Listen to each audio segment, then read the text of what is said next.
Now let's take a look at how to add lists to your site. I've got the article template page open here, and we're going to add a few example lists.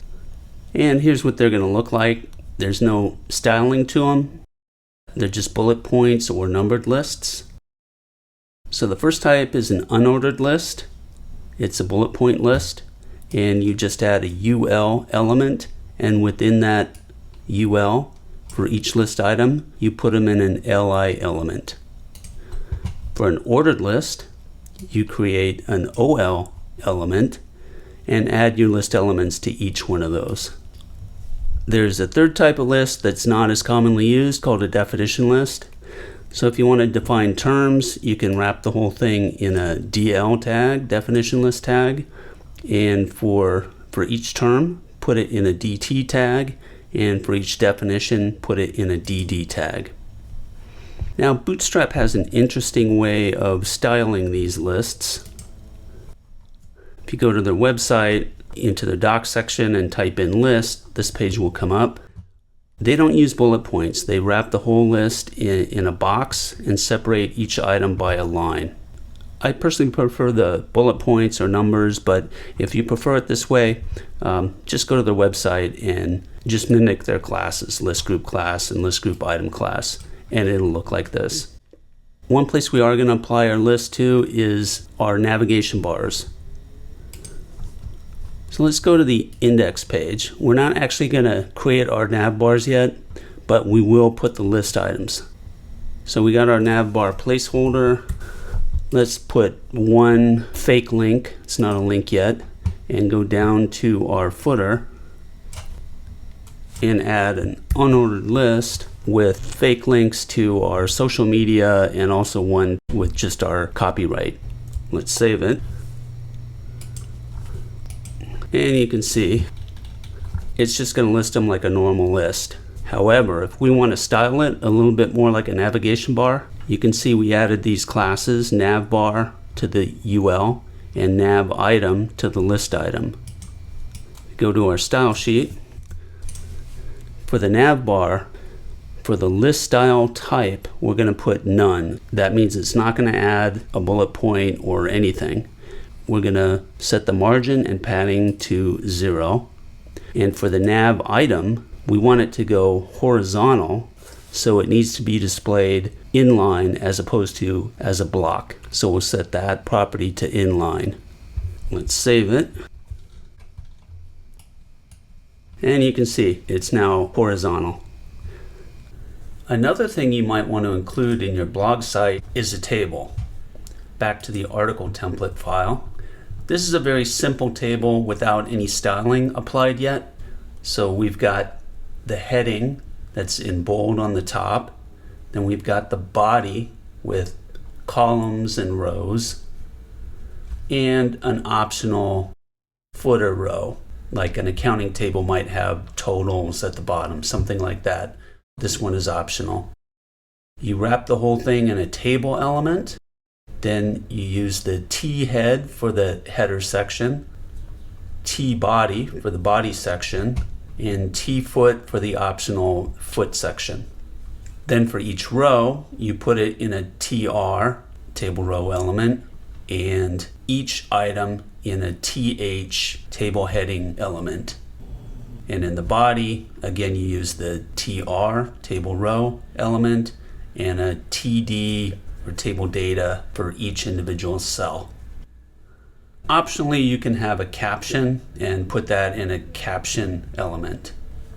Now let's apply a class to this called table and save it.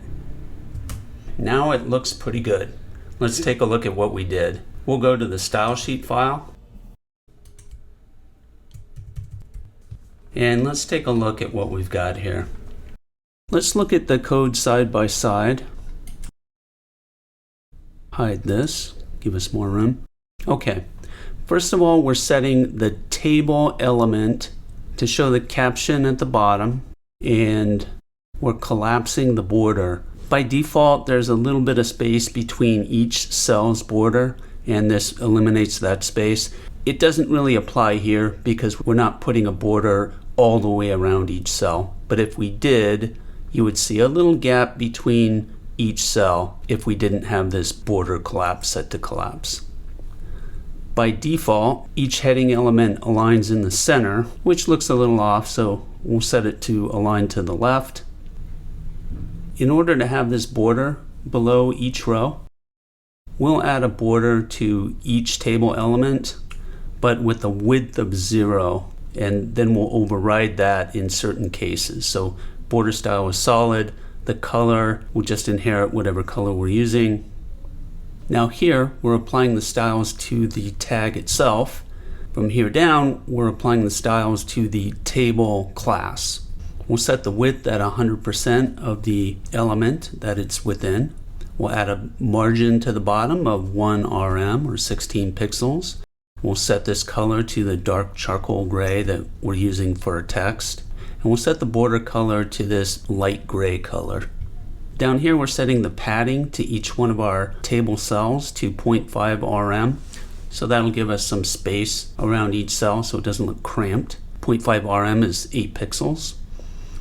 And here's where we're setting a border at the bottom with the width of 1 px. If we eliminate this and save it, you can see our bottom border went away. Vertical align is centered by default vertically.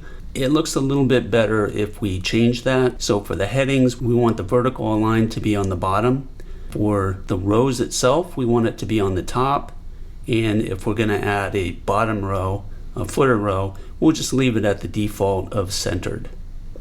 You'll only notice this if you have a cell that takes up more than one row, like this or this.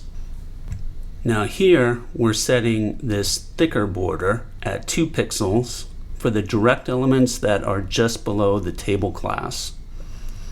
So here we're applying the table class here, and so that class is going to apply to the T head, T body, T foot, and caption. But we're adding this exception here. We don't want this to apply to the first child of the table, so to this T head element.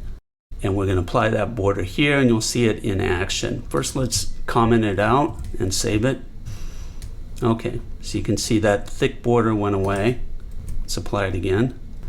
So basically, we put a thick border on the top of each element below table, except the first one. If we didn't put that not exception there, not first child, we would also see a line here. And the last thing we're styling is the caption. We're giving it a top padding of 0.5 rm, 8 pixels, bottom also 0.5 rm. We're giving it a gray color, and we're aligning the text to the left. Okay, let's connect to Bootstrap and make sure it looks the same. Uncomment the Bootstrap CDN style sheet and comment out ours. Command S to save it. Yeah, it looks identical. Go back to the table.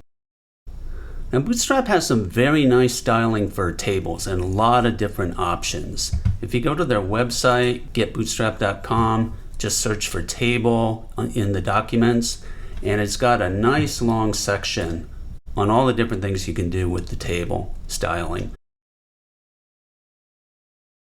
We'll take a quick look at some of these and how to apply them.